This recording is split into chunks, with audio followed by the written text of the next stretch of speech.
Rossiyada o'zbekistonlik erkak 7-qavatdan tushib ketgan bolaning hayotini qutqarib qoldi. Akaga pul berdim, mana pul. Nima qilish kerak? Buni ma'muriyat qilish kerak.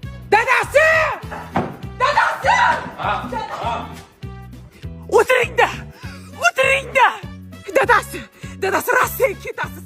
Hozir ketasiz. Borib stroyga deb ishlamaysiz. Suvarchilik ham, malyarlik ham qilmaysiz. Dvornik bo'lasiz. Mana Xayrilla tepadan bolani ushlab olib, qarang, milliarder bo'lib ketdi. Siz ham dvornik bo'lib, faqat yuqoriga qarang, tepaga qarang.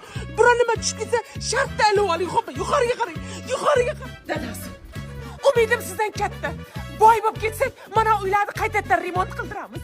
Yuqoriga. Dadasi, remont qilamiz. Yuqoriga qarang, dadasi. Ha. Tapishlarni almashtirib. Ay, boy bo'lib ketsangiz o'shadan tufli olasiz. Yuqoriga dadasi. Yuqoriga qarang. Ana dadasi, nima qildi? Ildingizmi? Tushmadimi? Bugun hammi? Mayli dadasi, yuqoriga qarang. Noumid shayton. Umidimiz katta sizdan. Hammaga kulgan baxt meni yerimga kulmaydi.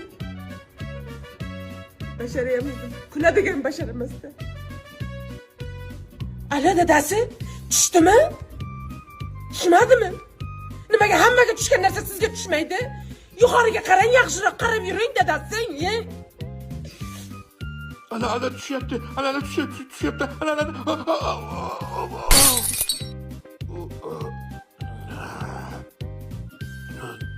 Nima ekan bu? Axlat tushibdi-ku. Hech bo'lmasa bir pishak tushsa ham mayli. You don't know.